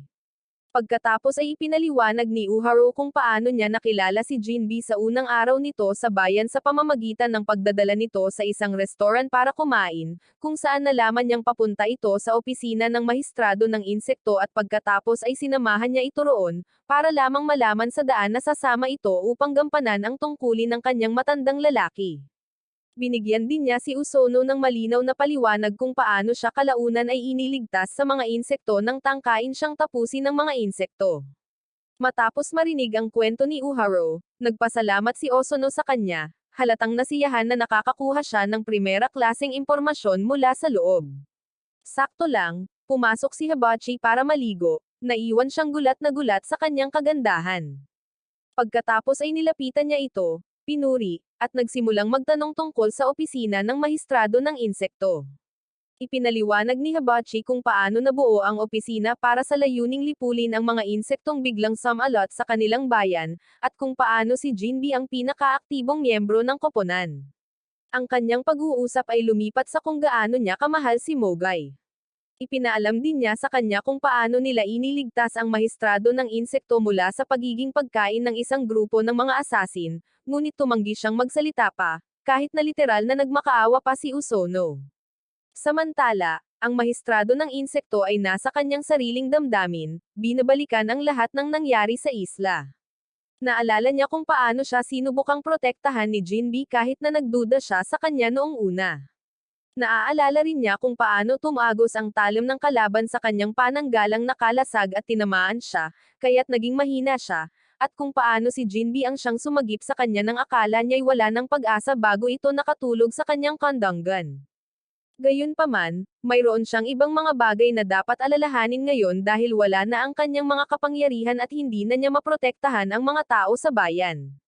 Kailangan niyang gumawa agad ng paraan tungkol dito dahil hindi aalis ang mga insekto sa pananakit sa bayan. Sa kabilang banda, si Usono ay patuloy pa ring nag-iipon ng kanyang mga script sa banyo, at parehong ipinahayag ni Uharu at Hibachi ang kanilang mga alalahanin tungkol sa kanyang kalusugan at naisip pa nilang buksan ang mga bintana para sa kanya. Mabilis na nawala ang kanilang mga alalahanin nang sa wakas ay tiningnan nila ang isinusulat ni Usono, at nalaman nilang mas akma ito sa isang edukadong magazine kaysa sa isang kolum ng balita. Sinubukan nilang pigilan siya sa pagpapatuloy, ngunit si Usono ay determinado sa pagsusulat kaya sinusubukan niyang malampasan ang isang deadline. Hindi nagtagal ay sinagot ng sansinukob ang kanilang mga panalangin nang biglang ibinagsak ng may-ari ng banyo ang pinto, kaya naman nagkaroon ng pakpak ang mga papeles ni Usono at lumipad palayo. Pagkalipas ng ilang araw, ipinaliwanag ni Kotori sa kanyang superior, si Shirasagaki, na ang pangkat ng mahistrado ng insekto ay kasalukuyang nagbabakasyon, ngunit ikinagalit lamang ito ni Shirasagaki, at mabilis na ginawa ni Kotori ang damage control sa pamamagitan ng pagdaragdag na si Jinbi ay nasa pagsasanay lamang. Gayunpaman, wala itong binago dahil wala si Jinbi sa opisina ng mahistrado. Pagkatapos ay ipinaalam ni Shirasagaki kay Kotori na hindi niya talaga kailangan ang mga ito, at upang patunayan ang kanyang punto, ginamit niya ang 5 kanya na binili niya gamit ang kanyang personal na pera. Habang nangyayari ito, biglang tumakbo ang isang lalaki sa kanila upang ipaalam sa kanila na nasa panganib ang bayan. Samantala, si Jinbi ay nagsasanay pa rin kasama ang kanyang ama, at habang abala siya sa pagpapalaganap ng pagluluto ni Uharu na parang isang bayarang influencer, isang lalaking may dalang isang sugatang lalaki ang sumaira sa kanila sa gitna ng pagsusuri ng pagkain. Pagkatapos ay nalaman nila mula sa sugatang lalaki na may ilang insekto na mukhang mga tao ang sumalakay sa kanyang nayon at siya lamang ang nakaligtas. Nalaman din nila na ang mga lalaking parang insekto ay papunta na ngayon sa opisina ng mahistrado ng insekto sa bayan ni Jinbi, at agad na tumakbo si Jinbi papunta sa bayan nito habang pinagmamasdan siya ng kanyang ama ng may pagmamalaki. Si Kotori at ang iba pa, sa kabilang banda, ay sumugod din sa sentro ng atensyon at nagulat nang makita si Sasuke, isang taong insekto, na nilalamon ang isang tao na parang nakasalalay dito ang kanyang buhay. Sa galit, agad nilang inilunsad ang isang pag-atake kay Sasuke, ngunit walang kahirap-hirap niyang ipinagtanggol ang kanyang sarili. Nang makita ito, inutusan sila ni Shirasagaki na paputukin ang kanyang bagong canyon, ngunit agad na nabigo ang puhunan na iyon nang ibagsak sila ni Sasuke ng walang stress. Pagkatapos ay ibinaling ni Shirasagaki ang galit mula sa kanyang nazayang na puhunan sa kanya at sinimulan siyang labanan. Gayunpaman, habang malapit ng harapin ni Shirasagaki ang kanyang kasawian, biglang pinigilan ni Jinbi si Sasuke at nakipaglaban sa kanya sa isang matinding laban, na lubos na ikinagulat ni Shirasagaki dahil lubos niya itong minamaliit. Gayunpaman, ito ay dulo lamang ng iceberg dahil ilang sandali matapos na muling mag-replicate si Sasuke sa dalawa, at habang mas natatalo sila ni Jinbi, mas dumarami sila. Patuloy na nilabanan sila ni Jinbi hanggang sa nalalamangan siya ng bilang, at habang sinusubukan nilang atakihin siya, ang iba pang kasamahan ay dumating upang iligtas siya. Matapos nilang tapusin sila, nagsimula silang magyabang kung gaano kadali ang naging laban, ngunit sinabihan sila ni Jinbi na huwag munang magdiwang, at upang patunayan ang kanyang punto, dumami si Sasuke ng libo-libo, agad silang pinakumbaba. Mabilis na ipinaliwanag ni Jinbi kung paano nila ginagawa iyon simula nang makipaglaban siya sa kanila bago pa man sila tuluyang umatake, ngunit napakarami nila para matalo. Iminungkahi ni Koikawa na umatras sila, ngunit tumanggi si Jinbi dahil pakiramdam niya ay mas marami silang malilipol kung hindi nila sila lilipulin ngayon. At habang pinag-iisipan nila kung paano magtatagumpay, napansin nila na ang ilan sa mga nilalang ay hindi nagparami kasama ng iba. Pagkatapos ay nalaman nila mula sa mga walang buhay na katawan na kung bubunutin nila ang kanilang mga ulo, hindi na nila magagawang magparami, kaya nagpasya silang lahat na sundin ang plano ni Jinbi. Iniwan ng iba si Jinbi upang harapin sila ng mag-isa. At habang sumusugod ang mga halimaw patungo sa kanya, ginamit ni Jinbi ang sikretong pamamaraan ng kanyang ama upang lipulin sila sa isang mabilis na galaw. Ipinagmamalaki niya ito na nagsisimula na siyang umabot sa antas ng samurai ng kanyang ama, at tumakbo kay Kotori upang ibahagi ang balita, ngunit nalaman lamang na ang buong sitwasyong ito ay isang tutorial lamang ng pagsalakay ng mga taong insekto. Nakatanggap ang hari ng bayan ng isang ulat tungkol sa pag-atake ng taong insekto kinabukasan, at kung paano ito nalipol ng tanggapan ng mahistrado ng insekto. Ngunit kailangan pa rin niyang mag-alala dahil maaaring may iba pa silang paparating. Ang ulat na ito ay nagdulot ng pag-aalala sa kanyang mga ministro, ngunit tiniyak niya sa kanila na huwag magpanik dahil kasama nila ang mahistrado ng insekto, at ang mahistrado ng insekto, na naruroon din sa pulong, ay tiniyak sila. Agad itong nagpagaan ng loob ng mga ministro, kung alam lang nila na nagbibiro lang siya. Pagkatapos ng pulong, nagpasya si Nagatomimaru na maging istorbo at sinimulang kulitin ang mga ministro tungkol sa nangyari sa kanyang ama, dahil alam na nito na may kaugnayan ito sa insekto at gusto niyang ipaalam kay Jinbi ang mga detalye. Nang marinig ito ni Jinbi, mabilis na napukaw nito ang interes ng mahistrado ng insekto, at hiniling niya agad na makipagkita kay Nagatomimaru. Sa kanyang silid, nagulat siya sa dami ng mga librong naroon, at ginamit niya ang sandaling iyon para mag-usap na parang isang naglalakad na ensiklopedya na walang humiling.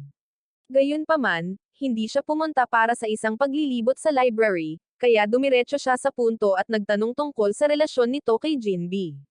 Mabilis nilang napagtanto na kailangan nilang magsinungaling tungkol sa kanilang katayuan kay Jinbi, at agad siyang itinaas ni Nagatomimaru sa pagiging matalik na kaibigan dahil pareho sila ng pananaw. Pagkatapos ay dinala niya ito sa isang lugar sa palasyo kung saan minamasdan niya si Jinbi sa opisina ng mahistrado araw-araw, at nag-aalala ito para sa kinabukasan ng bayan. Samantala, si Jinbi ay kasalukuyang nasa restoran ni Uharo, nakikinig sa mga kwento ng bakasyon ng iba pa niyang kasama, at kahit papaano ay nagudyok ito sa kanya na magtrabaho ng mas mabuti. Di nagtagal, pinutol ng ama ni Jinbi ang kanilang pag-uusap nang lumabas si Uharo upang maghain ng tsaa kay Jinbi. Nakita ng iba ang kanyang mga aset at nabaliw. Mabilis na hinanggad ng ama ni Jinbi ang pinakamabuti para sa kanyang anak sa pamamagitan ng pagtatanong sa kanya kung gusto ba nitong pakasalan siya, ngunit ang tanong na ito ay lubos silang nabigla, at ginamit ng ama ni Jinbi ang pagkakataon upang pag-usapan kung paano niya nakilala ang ina ni Jinbi, dahil ang mga aset ni Uharo ay nagpaalala sa kanyang yumaong asawa. Lumalabas na nagkita sila noong kailangan nilang maglaban, at agad siyang humanga sa mga kasanayan nito. Patuloy silang lumaban ng maraming taon, at si Jinbi ay ipinanganak sa panahong iyon, na tunay na nagpapaliwanag ng maraming tungkol sa kanya. Ang kwento ay nagudyok kay Jinbi na magsanay ng mas mabuti, habang ang kanyang ama, na may nostalgia, ay tiniyak sa kanyang yumaong asawa na magiging maayos ang kanilang anak, kahit na medyo talunan ito, dahil lumalaki na itong isang mahusay na mandirigma. Pagbalik sa palasyo, tinanong ng mahistrado ng insekto si Nagatomimaru, dahil sa kuryosidad, kung may itinatago ang kanyang ama tungkol sa saga ng insekto. At kahit hindi siya sigurado, ipinakita niya sa kanya ang isang replika ng mapa na nakita niya noong palihim siyang pumasok sa mga archive ng insekto sa opisina ng mahistrado. At nalaman niya na ang isang bahagi ng kanilang lupain ay may pinakamalakas na depensa laban sa mga insekto, at bigla itong pumukaw sa kanyang interes. Kaya ng gabing iyon, hinarap ng mahistrado ng insekto ang hari tungkol sa probinsyang natagpuan niya sa mapa, at nalaman niya na mayroon itong balon na makakatulong sa kanya na mabawi ang kanyang kapangyarihan. Pagkatapos ay ipinaalam niya sa hari na gusto niyang pumunta roon, at dahil alam ng hari ang tungkol sa kanyang kalagayan, sinabihan niya itong sumama kay Uka, isa sa kanyang mga pinagkakatiwalaang tauhan, upang maging mas ligtas, at ginamit niya ang pagkakataong ito upang irekomenda si Jinbi na samahan din siya. Kinabukasan, nagsimula ang paglalakbay ng mahistrado ng insekto, si Uka at si Jinbi. Ngunit walang alam si Jinbi kung saan sila pupunta, kaya tinanong niya sila. Nalaman niya na siya ay magsisimula ng isang mahabang paglalakbay patungo sa isang probinsya, at nang tanungin niya ang dahilan sa likod ng kanilang biglaang paglalakbay, ipinaalam sa kanya ni Uka na wala siyang dahilan para malaman ito. Pagkatapos ay tinanong siya ni Jinbi kung siya ang mahistrado ng insekto, ngunit sumagot siya na hindi, at siya lamang ang pinagkakatiwalaang utusan ng hari. Kaya ipinagpatuloy nila ang kanilang paglalakbay, at habang nasa daan, sinimulan ni Uka na sermonan si Jinbi kung paano kumilos bilang isang samurai. Nakarating sila sa probinsya sa ikalawang araw, ngunit hindi sila pinapasok kahit na ipinakita sa kanila ni Jinbi ang ebidensya. Pagkatapos ay inasikaso ni Uka ang kaso sa pamamagitan ng pagpapalam sa kanila na may sulat na ipinadala ang kanilang hari kay Mona, ang lord ng probinsya. Ngunit iginiit ng mga gwardya na partikular na hinihiling sa kanila ni Mona na huwag silang papasukin, na ikinagulat niya. Ang pagbubunyag na ito ang nagpaisip sa kanila na may nangyayaring hindi kapani-paniwala, kaya naghanap sila ng ibang paraan para makapasok sa probinsya. Dinala sila ni Uka sa isang bangin, at para mas ligtas, ay nalalaya ni Jinbi ang mahistrado ng insekto habang naglalakbay, na ikinahiya niya. Di nagtagal, nakarating sila sa pangalawang gate ng probinsya, para lamang malaman na may bantay din ito. Habang nagsisimula silang mag-isip ng plano para makapasok, natapakan ng mahistrado ng insekto ang isang patpat dahil naabala siya, at ito ang nagpa-alerto sa mga gwardya. Sinubukan nilang tumakas, ngunit mas marami sila kaysa sa isa. Kaya, hinugot ni Jinbi ang kanyang espada, kahit na pinayuhan siya ni Uka na huwag itong gawin. Gayunpaman, may ibang plano si Jinbi, dahil pinuputol niya ang mga puno upang harangan ang mga gwardya sa pag-abot sa kanila, sa gayon ay binibigyan sila ng pagkakataong magtago.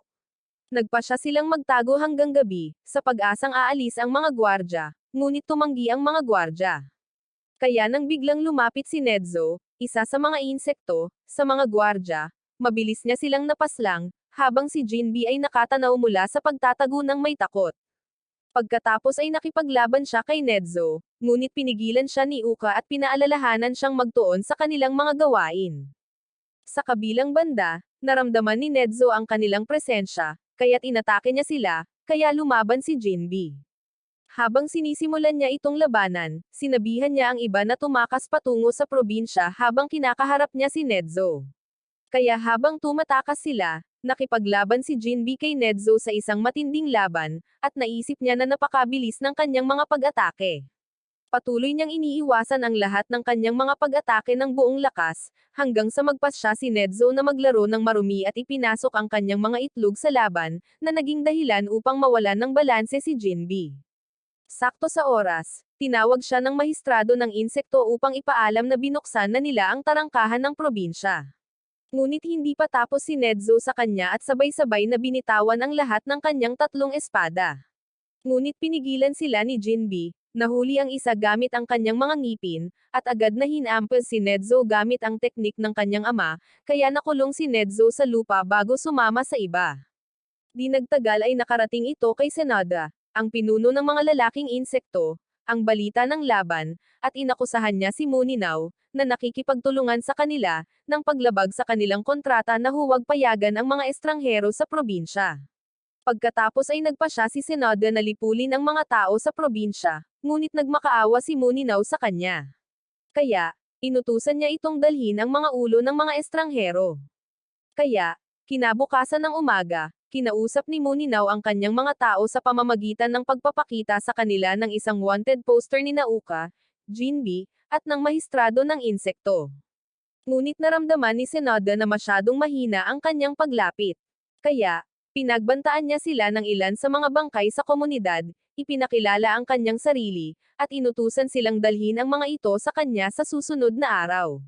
Mabuti na lang at nanatili sa probinsya ang nakababatang kapatid ni Hibachi na si Yuri, at agad niyang ipinadala ang kanyang alaga sa direksyon ng bayan ni Hibachi upang ipaalam sa kanya ang kasalukuyang nangyayari, ngunit ilang segundo lamang ang lumipas ay nilapitan siya ni Rukuro, isa sa mga insekto.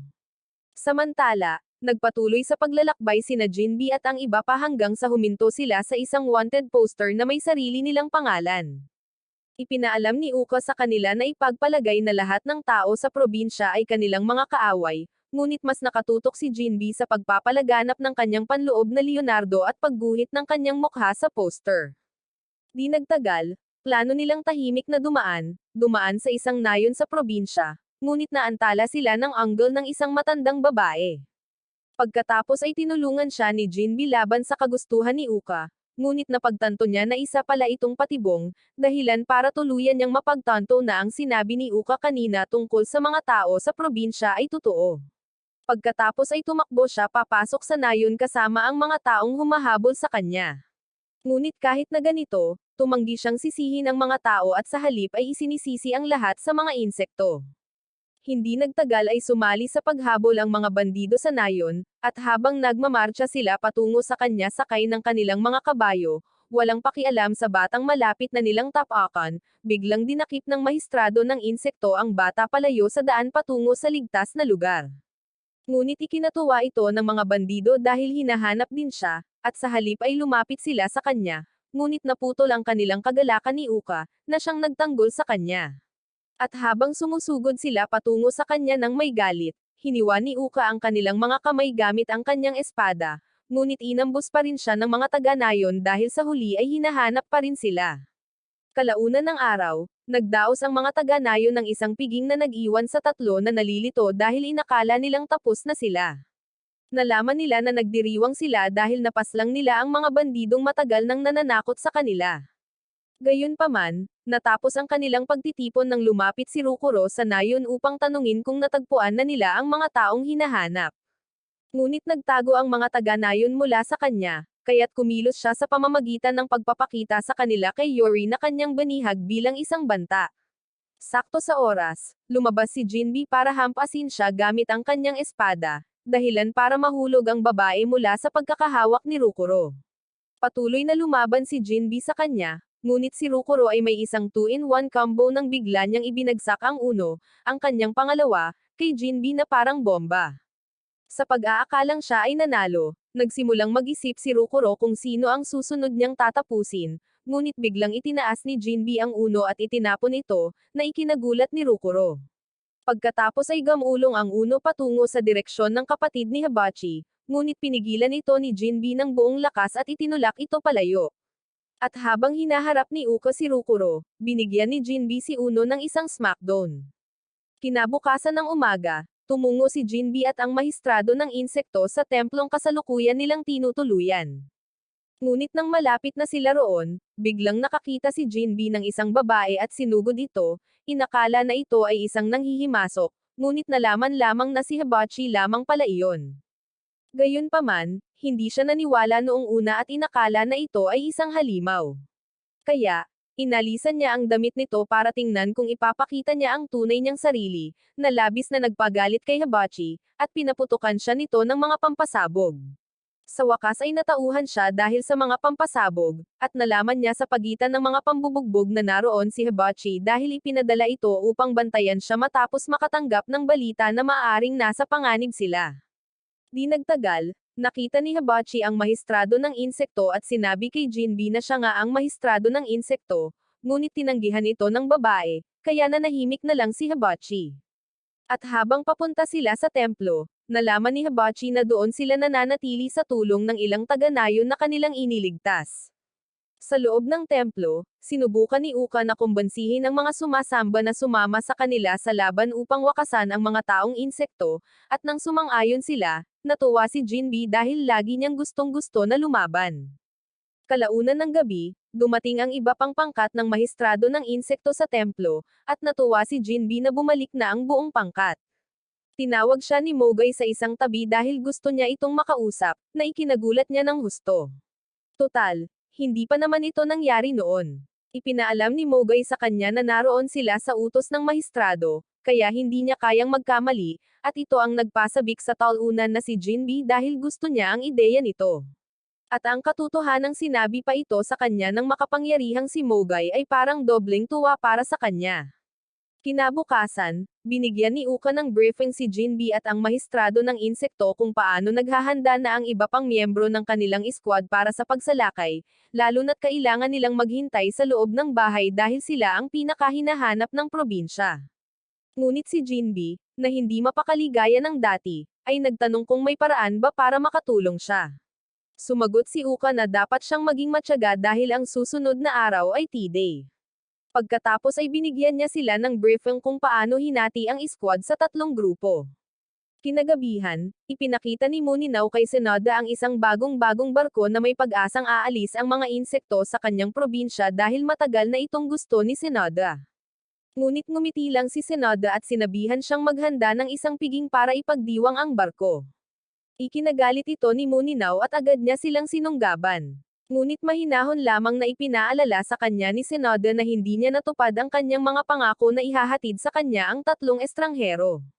Pagkatapos ay mahinahong nangakong aalis si Senoda pagkatapos niyang lipulin ang mga tao sa probinsya, na iniwan si Muninaw na tulala dahil kahit na pumirma na siya ng kontrata ng Diablo kay Senoda, mahal pa rin niya ang kanyang mga tao. Gayunpaman, nagpa siya si Senoda na ituloy ang kanyang banta kinabukasan habang tinitipon niya ang lahat ng tao sa probinsya para sa tanghalian dahil hindi nila naibigay ang mga taong gusto niya. Pagkatapos ay inutusan niya ang kanyang mga insekto na tikman ang mga ito habang ang isang lalaki sa karamihan ay sumisigaw ng tulong. Sakto sa oras, nagpakita si Jinbi kasama ang iba pang miyembro ng pangkat ng mga mahistrado ng insekto upang tapusin ang mga insekto habang ang karamihan ay nalilitong nanunood. Pagkatapos ay tinanong ni Senoda ang kanilang pagkakakilanlan at buong pagmamalaking ipinahayag ni Jinbi na sila ang mga opisyal ng mahistrado ng insekto. Nang marinig na sila ang mga mahistrado ng insekto, naghiyawan ang mga tao sa tuwa dahil hindi pa rin sila nakalimutan ng hari. Habang patuloy silang nagsasaya, pinutol sila ni Uka upang sabihin ang kanilang misyon at huminin si Senoda sa isang labanan sa mga opisyal ng mahistrado ng insekto.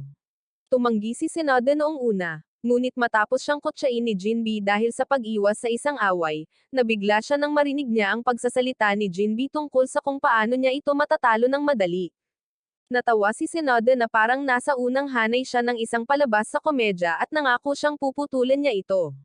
Hinamon ni Senoda si Jinbi na makipagkita sa kanya, ngunit kailangan munang dumaan si Jinbi sa kanyang pangkat bago umalis. Pagkatapos ng pulong, lumabas sila upang sunduin mismo si Senoda. At habang nasa daan, huminto sila upang marinig ang pagkabulok ng plano mula kay Uka. At habang tumatango sila bilang pagsang-ayon ng may determinadong hitsura sa kanilang mga mukha, napansin ni Jinbi ang mukha ni Hibachi at tinanong kung ano ang problema. Ipinaliwanag ni Hibachi kung paano niya nararamdaman na may kakaibang mangyayari. At upang patunayan ang kanyang punto, isa sa mga lalaking insekto ang biglang naghagis ng isang spell na nagpapaulap sa langit. Kaya nang ihagis ni Hibachi ang kanyang kutsilyo, agad itong bumalik at tumama sa mga ngipin ni Koikawa. Dalawa sa mga lalaking insekto ang lumapit sa kanila para sa isang away, at agad nilang inactivate ang fight mode at agad silang natalo, ngunit ang mga lalaking insekto ay naging mga bato. Nagulat sila rito, ngunit ipinaalam ni Uko sa kanila na ito ay mahika ng ilusyon at pinayuhan silang lahat na magsama-sama.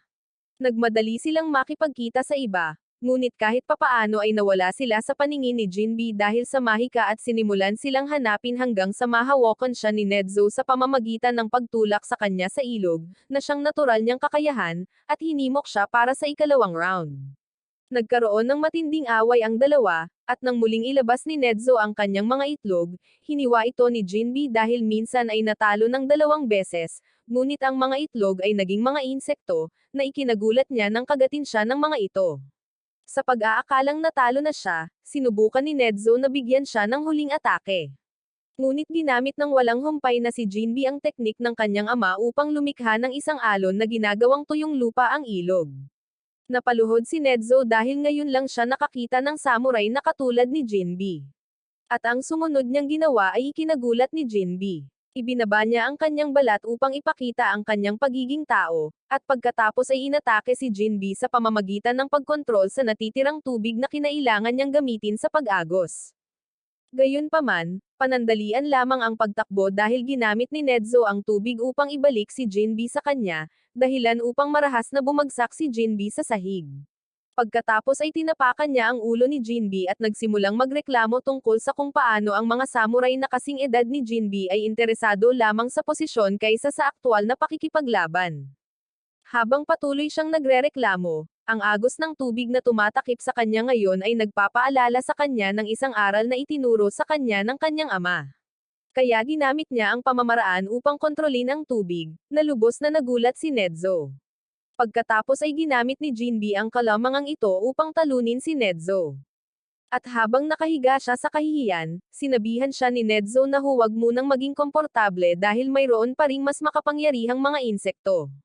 At habang sinisimulan niyang ilista ang kanilang mga pangalan, lumapit si Jinbe sa kanya upang purihin ang kanyang mga kasanayan sa pakikipaglaban bago siya iniwan.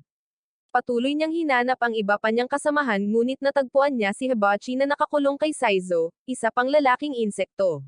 Isinagip ni Jinbe si Hibachi sa pamamagitan ng pagtatangkang tamaan si Saizo, ngunit sa huling minuto, si Saizo ay nag-transform bilang Hibachi, na mabilis na ipinagtanggol ang sarili.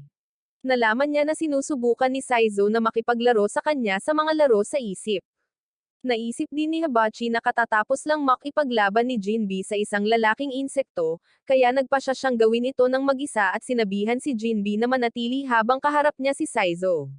Pagkatapos ay nakipaglaban siya kay Saizo, mabilis na kumilos habang si Jinbe ay naghihiyawan na parang isang tagahanga na nanonood sa kanyang paboritong manlalaro na kumikilos.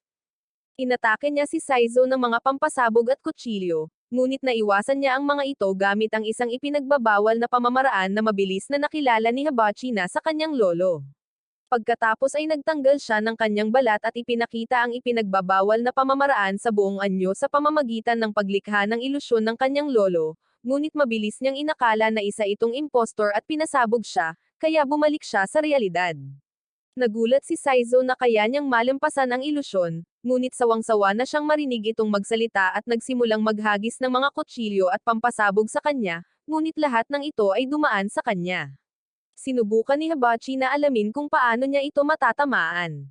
At habang ginagawa ito, nagsimulang mag-hallucinate si Jinbe, nakita si Saizo na inaatake si Hibachi gamit ang isang kutsilyo. Agad na sumugod si Jinbe upang pigilan siya, ngunit si Hibachi lang talaga ang nagalit dahil nahulog siya sa isa pang ilusyon. Ngunit si Jinbe ay nasa ibang mundo at patuloy na inaatake si Hibachi nang walang dahilan. Para matulungan siyang mabawi ang kanyang katinoan, nilinlang ni Hibachi si Jinbe na bumangga sa isang puno. At ito ay gumana ng perpekto dahil nagpasya siyang sumama kay Hibachi upang labanan si Saizo. Gayunpaman, may iba pang mga pamamaraan pa rin si Saizo at inihagis si Jinbe sa isa pang ilusyon kung saan inakala niyang nakasabit si Hibachi sa isang puno. Mabilis na tumakbo si Jinbi upang iligtas siya kahit na sinubukan siyang tawagin ng tunay na Hibachi, ngunit hindi niya narinig at kinutya siya ni Saizo habang nagsisimula itong umakyat sa pader. Galit na galit, sinubukan niya ang isang pamamaraan, ngunit nagbalik lamang ito sa dati dahil biglang nag-iingat si Saizo. Naisip ni Hibachi kung ano ang susunod niyang magagawa, at inakala niyang ginagamit ni Saizo ang kanyang mga pakpak upang mag-ilusyon, ngunit natapos lamang ito sa pagkakakadena sa kanya sa isang krus. Samantala, ipinagpatuloy ni Jinbi ang kanyang side quest. At nang malapit na niyang maabot ang pekeng Hibachi, hindi niya namalayan ang kanyang hakbang at natamba, na nagbabala sa tunay na Hibachi. Nagsimulang mawala ng pag-asa si Hibachi, ngunit biglang sinimulan muli ni Jinbi ang kanyang side quest. Nakita ito ni Saizo at kinutya si Jinbi at ikinagalit ito ni Hibachi. Kaya mabilis niyang itinuwid ang problema. Ipinaalam niya rito na maaaring hindi si Jinbi ang pinakamatalino sa klase, ngunit hindi siya sumusuko kapag kailangan niyang protektahan ang mga tao, kahit na ito na ang katapusan niya. Sa tamang oras, inabot at hinawakan ni Jinbi ang pekeng Hibachi para lamang mapagtanto na isa lamang itong puno. Habang pinagmamasdan siya, nakaramdam ng inspirasyon si Hibachi at nakahanap ng lakas upang palayain ang sarili mula sa krus. Pagkatapos ay ginamit ni Hibachi ang pagkakataon upang bigyan ng lektura ang isang nagulat na si Saizo kung paano siya ay isang mahinang tao na pinalad sa isang teknik. Hindi nagtagal ay pinutol ni Jinbi ang kanyang lektura matapos siyang makita at tumakbo upang salakayin si Saizo habang si Hibachi ay naglunsad ng isang kontra-atake na humantong sa pagsabog ni Saizo. Gayunpaman, si Saizo ay naging isang likido at sinapian ang isang miyembro ng pangkat ni Jinbi habang siya ay papunta sa balon kasama ang iba pa. Kailangang mabawi ng mahistrado ng insekto ang kanyang kapangyarihan bilang bahagi ng plano ni Uka at narinig niya itong pinag-uusapan ito. Sa kabilang banda, sina Jinbi at Hibachi ay dumating sa kastilyo kung saan nakatira si Sonoda at habang papasok ay nakakita sila ng isang hiwa at naisip na malamang nagawa ito ni Koikawa. Kaya nagpasya silang sundan ito, ngunit ito ay humantong lamang sa isa pang ilusyon. Ang mas malala pa, nakita ni Jinbi si Uharu na may hawak na pagkain at tumakbo siya upang salubungin ito na parang isang batang nagugutom sa mga matatamis na pagkain, habang si Hibachi ay hindi makapaniwala na iniisip niya na ito ay totoo at umuungal sa pagkadismaya. Di nagtagal, ang ilusyon ay nagdala kay Jinbi sa mga kamay ng mga taong insekto at sinugod niya sila ngunit isang malakas na hampas ang natanggap niya. Samantala, nakasalubong ni Hibachi sina Koikawa, Tenma, at Uka sa loob ng kastilyo, at ipinaliwanag niya kung paano naloko si Jinbi ng isang ilusyon. Pagkatapos ay ipinaalam ni Koikawa sa sinumang insektong gustong makinig na ang kanilang mga ilusyon ay hindi makakaapekto sa kanya at hinamon sila sa isang tunggalian. Di nagtagal, nagpakita ang mga taong insekto mula sa nauna at sinubukan ni Koikawa na hatiin ang pader upang takutin sila. Ngunit ito lamang ang humantong kay Jinbi. Bago pa nila maproseso ang nangyayari, sila ay napunta sa isa pang ilusyon. At habang sinusubukan ni Koikawa na harapin ang mga taong insekto, siya ay nabangga sa isang gusali. Matapos makabawi, patuloy niya silang hinamon at di nagtagal ay nagpakita ang mga taong insekto sa harap niya. Pagkatapos ay nagpasya siyang uminom bilang paghahanda sa laban, ngunit inakala ng mga taong insekto na kaya nilang gawin ang isang mabilis na laban sa kanya sa pamamagitan ng pag-atake sa kanya.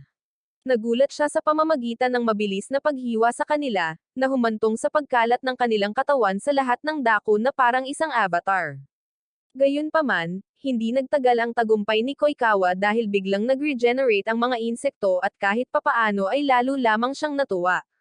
Sinimulan niya silang atakihin ngunit ilang segundo lang ang lumipas, dahilan para matambo siya. Mabilis siyang nakabawi at sinugod sila at patuloy na hiniwa ang mga ito, ngunit nauwi lamang sila sa pagre-regenerate hanggang sa siya ay mapagod sa paulit-ulit na gawain, at tumakbo palayo sa pamamagitan ng pag-akyat sa pader. Ngunit ang mga insekto ay naging mga ipis at hinabol siya. Pagkatapos ay tinapos niya ang isang mabilis na ipis sa pamamagitan ng paghiwa sa mga ito upang tingnan kung titigil sila sa pagre-regenerate. Ngunit lalo lamang nitong pinataas ang antas ng mga insekto dahil nagkakaroon na sila ng mga pakpak upang habulin siya hanggang sa makapasok siya sa isang silid. Nagtanggal sila ng kanilang mga balat at inanunsyo na sila ay 5 beses na mas malakas na ngayon. At ito ay nagpabuntong hininga ng malalim kay Koikawa. Pagkatapos ay ginawa siyang piyon ng mga insekto para sa kanilang kasiyahan sa pagpapahirap. At dahil inaangkin nila na amoy dugo siya, patuloy nila siyang hinahawakan ng magaspang habang pinapahiya siya dahil sa dugong ibinuhos niya.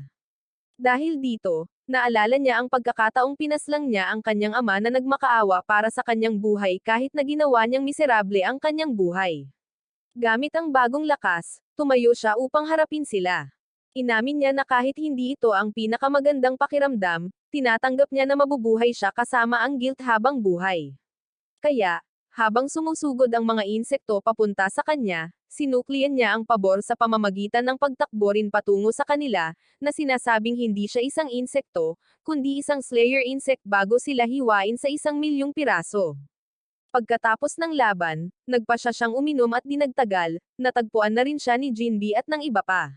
Kinumpirma ni Uka na pinaslang niya ang mga insekto at ikinwento kung paano sila marami pang dapat tahakin bago makarating mismo kay Senada. Pagkatapos ay nagpatuloy sila sa paglalakad sa kastilyo hanggang sa makarating sila sa isang puntong may 2 landas. Iminungkahi ni Koikawa na maghiwalay na sila, at bago pa siya matapos, sinunggaban ni Jinbi si Tenma at tinahak ang isa sa mga landas, na pinilit ang iba na tahakin ang kabilang landas.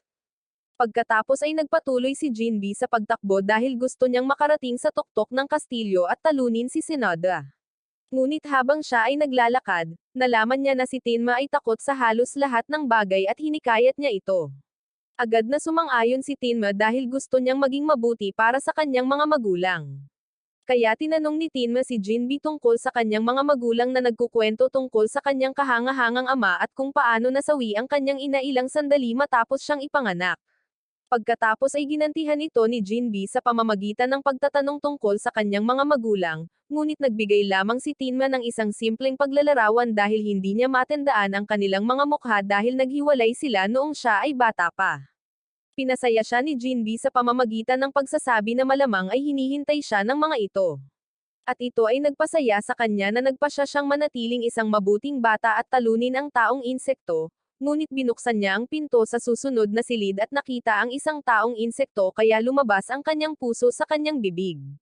Nagpakilala ang taong insekto bilang Justice at sinabihan si Tenma na pumasok upang maturuan niya ito ng hustisya na nag-iwan kay Tenma na natigilan habang humingi siya ng tulong kay Jinbi. Gayunpaman, hinikayat lamang siya ni Jinbi na pumasok sa yungib ng insekto dahil naniniwala siyang ito ay isang pagkakataon na minsanan lang mangyari sa buhay. Kahit ayaw niya, pumayag si Tenma at ipinatawag ang kanyang manika na papel bilang paghahanda sa laban nila ni Justice. Habang sinisimulan nila ang laban, nakakuha ng kalamangan si Tenma, na naging dahilan upang purihin ni Jinbi, na nanunood ng laban, ang kanyang mga kasanayan na parang isang mapagmalaking ina. Talagang pinalakas nito ang moral ni Tenma habang ipinagpapatuloy niya ang laban, ngunit bumangga ito sa pinakamalapit na pader dahil sa tindi ng laban. At nang malapit na siyang matamba, hinawakan siya ni Justice, na ikinagulat ni Jinbi. Tinanong ni Tenma si Justice kung bakit niya siya iniligtas at sumagot si Justice na wala pa siyang karapatang masawi bago niya ito hinikayat para sa ikalawang round, na nag-iwan kay Jinbi na nalilito. Pagkatapos ay nagpatuloy sila mula sa kanilang paghinto at malakas na inatake ni Tenma si Justice sa pinakamalapit na pader. Gayunpaman, nakaligtas si Justice sa pag-atake, pinalakpakan siya dahil sa pagiging mahusay niya sa kanyang ginagawa, at sinimulan siyang sermonan kung paano gumagana ang hustisya sa lipunan, na nag-iwan kay Tenma na nalilito habang iniisip niya kung pumirma ba siya para sa isang tunggalian or isang sesyon ng pag-aaral. At ang mas malala pa, sinimulan ni Justice na gamitin ang katawan ni Tenma upang ipakita ang kanyang mga turo. Nagpa siya si Jinbi na makialam dahil sa pakiramdam niya ay ginagawa siyang katawa-tawa ni Justice kay Tenma. Ngunit agad niya itong pinagsisihan dahil sinuntok lang siya ni Justice sa kabilang panig ng silid. Nalaman ni Tenma na alam ni Justice ang tungkol sa paghahanap niya sa kanyang mga magulang dahil matagal na niya itong pinapanood, at pinayuhan niya itong kalimutan sila upang makamit ang tunay na hustisya hanggang sa muli niya itong ma-take. Sawang-sawa na sa kanyang mga kalokohan, pinag-isipan ni Tenma na gawin ang gusto ni Justice sa pamamagitan ng pagpayag na kalimutan ang kanyang mga magulang.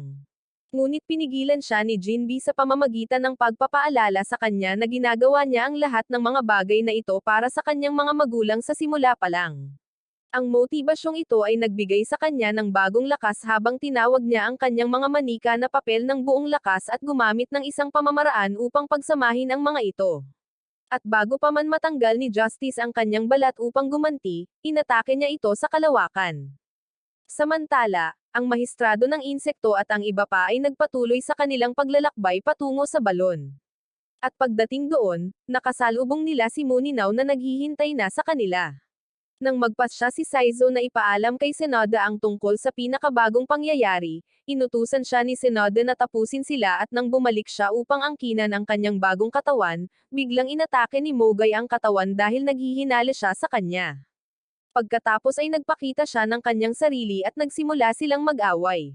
Di nagtagal, natagpuan ni Koikawa, Uka at Hibachi ang kanilang mga sarili sa isa pang ilusyon matapos sundan ang kabilang landas. Sina Yuri at Keki, isa pang miyembro ng mga lalaking insekto, ay lumapit sa kanila para labanan. Sakto, dumating sina Jinbi at Tenma upang pigilan sila. Nagsimula silang lahat na lumapit kina Yuri at Keki gamit ang iba't ibang paraan. Iminungkahi ni Koikawa na itigil na nila ang pag-atake sa kanila ng walang plano tulad ng isang walang ingat na insekto, sa halip ay tapusin na lang sila bago pa man sila mawala ng balat. Sa kabilang banda, patuloy na nag-aaway sina Mogay at Saizo. At habang ginagawa ito, naisip ni Saizo na ang sandatang ginagamit ni Mogay ay nagpapakita na dati siyang bahagi ng isang grupo na interesado sa pagtugis sa mahistrado ng insekto, at nagtataka siya kung ano ang nagbago. Ngunit ipinaalam sa kanya ni Mogay na wala siyang masasabi sa isang insekto. Ngunit ang totoo ay pinaalis muna si Mogay sa gawain, ngunit nang makarating sa apartment nito, napagtanto niya na mas magkapareho sila. Wala silang mahal, ni walang nagmamahal sa kanila, at nakatuon na lang sila sa gawaing itinakda para sa kanila. Kaya, nagpasya siyang huwag siyang pakialaman at sumama sa mahistrado ng insekto. Habang patuloy na naghaharap ang dalawa, dumaan sila sa ilusyon ng iba, na ikinagulat nila. Maliban kay Jinbi, na nasa sabik na makita si Mogay na kumikilos. Ngunit mabilis na ipinaalala sa kanya ni Uka na dahil nakikipaglaban si Mogay, nangangahulugan ito na ang babaeng pinaniniwalaan niyang katulong ng mahistrado ng insekto ay mabubunyag. Kaya't nagmadali silang umalis sa ilusyon sa pamamagitan ng pagsunod sa harang na nilikha ni Mogay at Saizo bago ito magsara. Ang mahistrado ng insekto na pinag-uusapan ay abala sa paghiling kay Muninaw na basagin ang selyo ng balon upang mabawi ang kanyang mga kapangyarihan at mailigtas ang lahat. At habang iniuutos ni Muninaw na gawin nila ito, bumalik sina Jinbi at Uka sa kastilyo. At iminungkahi ni Jinbi na salubungin niya ang katulong habang hahamunin niya si Senoda. Tumanggi si Uka, ngunit ipinaliwanag ni Jinbi na makakaabala ito kay Senoda sa pagpapahintulot sa kanila na makumplito ang misyon, na hindi pa rin niya alam, ngunit handa siyang protektahan dahil para ito sa mahistrado ng insekto. Bigla, isang liwanag ang sumikat sa langit, at inakala ni Uka na ito ay mula sa balon. Kaya, sinabihan niya si Jinbi na protektahan ang katulong sa pamamagitan ng pagsunod sa pinagmumulan ng liwanag dahil maaaring magbanta ang misyon sa buhay nito habang nakaharap niya si Senoda, at sumunod siya. Ngunit habang papalapit siya kay Senoda, na matiyagang naghihintay ng laban, sinimulan niyang pag-isipang muli ang kanyang mga desisyon dahil mas malakas si Senoda kaysa sa kanya. Sa kabilang banda, natagpuan ni Jinbi ang pinagmumulan ng liwanag at tumalon upang salubungin ang mahistrado ng insekto na papasok na sa balon. Labis siyang nagulat nang makita niya ito at nagpasalamat sa pagdating. Tinawag ni Jinbi si Uka na ang alipin ay nasa harapan na, ngunit si Uka ay papunta na sa kabilang buhay matapos mabigang talunin si Senoda sa tunggalian. Walang malay na nagtanong si Jinbi tungkol sa balon at sumagot siya na ito ay isang makamandag na balon na may kakayahang magbigay ng malakas na katawan sa mga insekto. Ngunit nang ibunyag na niya ang kanyang tunay na pagkakakilanlan, biglang pinigilan sila ni Senoda. Nilapitan sila ni Senoda nang may ngiti sa mukha at mabilis na inactivate ni Jinbi ang kanyang fight mode upang protektahan ang mahistrado ng insekto ngunit nalaman niya na napaslang ni Senoda si Uka. Tumanggi siyang maniwala noong una at nagpasya si Senoda na ilarawan ng malinaw kung paano siya nakumbinsi ng kanyang laban kay Uka. Nang marinig ito, sinugod siya ni Jinbi nang may galit upang hiwain siya.